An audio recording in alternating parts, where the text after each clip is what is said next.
Hello guys, kumusta kayo? Magandang araw sa inyo dyan.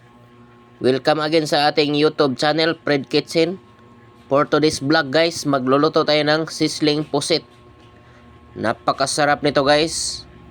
Pwede nyo itong itry at napakadali lang gawin. Pwede rin itong pang negosyo guys. Simpleng-simple lang guys, napakasarap. Kaya tara na, magluto na tayo guys.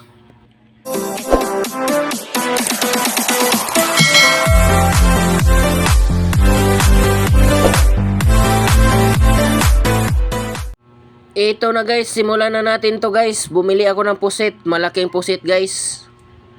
Sobra kalahating kilo to guys, 700 grams. Napakalaki, linisan muna natin. Alisin natin yung mata guys. Linisin natin mabuti ang pusit. Tinanggal ko ang mata. At tatanggalin natin rin ang ngipin. Ganyan lang ang pagtanggal ng ngipin guys, napakadali lang. At tinanggal ko rin yung mga laman loob niya para malinis na malinis talaga. Ayan, ganyan lang guys. Sure lang natin na matanggal lahat ng nasa loob niya guys. Depende sa inyo kung tatanggalin niyo guys. At pagkatapos mag-prepare na tayo ng mga pampalasa. Para diretso na guys, bawang at saka red onion. Lagyan rin natin ng kamatis. At magdagdag tayo ng bell pepper. Ayan. Kompleto na ang ating mga pampalasa. Kaya magsimula na tayo guys. Magpainit lang tayo ng kawali. Simulan na nating lutuin ang ating napakasarap at napakadali sizzling pusit. Gisahin na natin ang ating mga pangpalasa. Sibuyas at bawang. Ayan.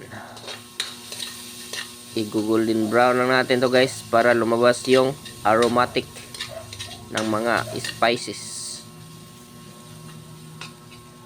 Pagkatapos nito guys,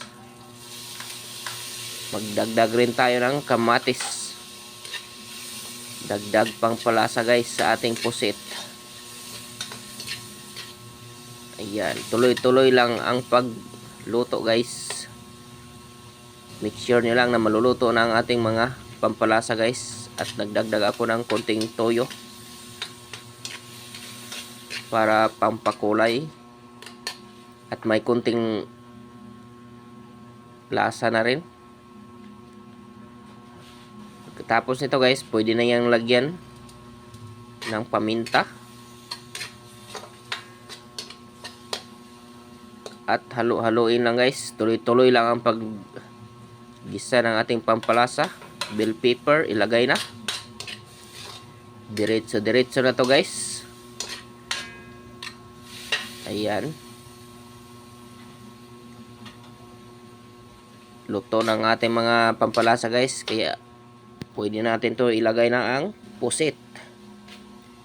Ilagay na natin ang pusit guys. Yung malinis na pusit. At tuloy-tuloy lang ang pagluto guys. Lulutuin lang natin to ng mga 15 minutes. 10 to 15 minutes guys. Madali lang maluto ang pusit. Ayan. Ganyan lang guys. Napakadali lang. Takpan muna natin. After 5 minutes. Ito, i-check lang natin to guys. Ito na siya. Half cook na to guys. Tuloy-tuloy pa rin ang pagluto guys. Nagdagdag ako ng oyster sauce. Dagdag pang palasa. Ayan. Tuloy-tuloy pa rin ang pagluto guys. Lulutuin lang natin tong mabuti ang pusit para masarap na masarap at hindi makunat. Ajinomoto, MSG, optional po yan guys. Pwede kayo maglagay, pwede rin hindi. Naglagay lang ako ng konti para mas masarap talaga. Ayan. Malapit na itong maluto guys. Tuloy-tuloy pa rin ang pagluto. Takpan lang natin ng ilang minuto. Kalipas ng ilang minuto, ito na guys. Pwede na natin itong transfer sa sizzling plate. Dahil luto na to guys. Tikman mo natin. Ayan, napakasarap.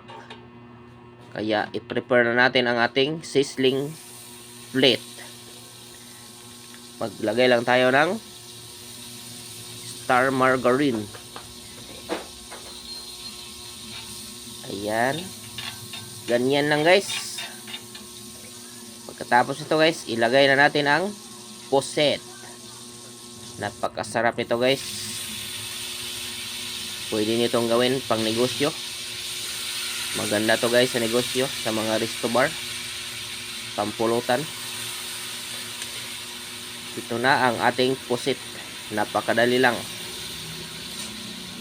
Napakasarap nito guys. Ilagay nyo lang ang lahat ng sauce para masarap talaga. Yan. Ganyan lang kasimple gumawa ng sizzling puset. Napakadali lang. Ito na, pwede na itong maserve ngayon ang ating sizzling puset. Napakasarap nito. Sigurado guys, magugustuhan nyo to. Ayan.